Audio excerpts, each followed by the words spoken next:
नीम एक ऐसा पेड़ है जिसके फायदे के बारे में शायद ही कोई ऐसा हो जो न जानता हो। नीम का स्वाद जितना कड़वा है, उसके फायदे उससे 2 गुना ज़्यादा मीठे हैं। यह एक ऐसा पौधा है जिसकी पत्तियों से छाल तक में चमत्कारी गुण हैं। आयुर्वेद में नीम सिर्फ एक पेड़ न होकर एक औषधि के रूप में देखा जाता है, जिसको संस्कृत में अरिष्ट और वानस्पतिक शास्त्र में अजादि रचिता इंडिका कहा जाता है। इसमें ऐसे एंटीबायोटिक गुण हैं जो कई तरीके की बीमारियों जैसे एलर्जी, डायबिटीज़, कैंसर, चर्म रोग, बवासीर से लड़ने में सहायक है। इसलिए इसे सर्वरोग निवारणी भी कहते हैं। एक बार की बात है, यूनान में एक प्रसिद्ध हकीम रहा करते थे जिनका नाम था लुकमान। वह अपनी यूनानी चिकित्सा पद्धति के लिए काफ़ी जाने जाते थे। वे भारत के आयुर्वेद चिकित्सक चरक के समकालीन थे। कहा जाता है कि वे पेड़ पौधों से भी बातें करते थे। पेड़ पौधे स्वयं अपने औषधीय गुणों से उन्हें वाकिफ़ कराते थे। पूरे अरब में उनके जैसा कोई चिकित्सक नहीं था। वे यूनानी चिकित्सा प्रणाली के जनक माने जाते हैं। उन्होंने हर तरह के रोग की दवा ईजाद की थी। केवल एक रोग की दवा वे जीवन पर्यंत नहीं ढूंढ पाए थे। वह रोग था शक। शक की दवा आज भी ईजाद नहीं हो पाई है। एक बार उन्होंने आयुर्वेद चिकित्सा और उसके रामबाण इलाजों के बारे में सुना कि कैसे पेड़ पौधों की सहायता से भारत में बड़ी से बड़ी बीमारियों का इलाज किया जाता है। उस समय आयुर्वेद के सुप्रसिद्ध भारतीय चिकित्सक चरक के बारे में बहुत प्रशंसा सुनी थी। हकीम लुकमान ने सोचा क्यों न चरक की परीक्षा ली जाए।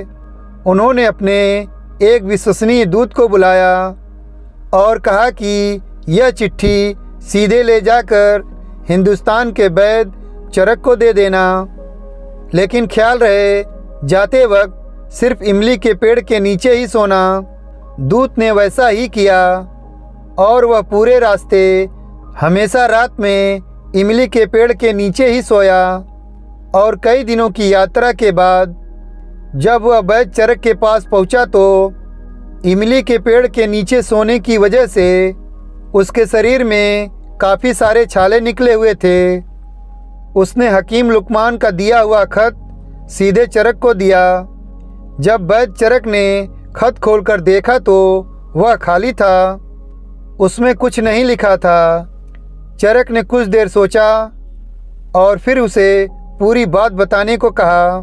दूत ने बताया कि किस तरह उसे खत और इमली के पेड़ के नीचे सोने के निर्देश दिए गए थे। चरक को पूरी बात समझ आ गई और उन्होंने भी दूत को एक खत दिया और कहा कि मेरी ओर से लुकमान को यह दे देना और जाते समय सिर्फ नीम के पेड़ के नीचे ही सोना।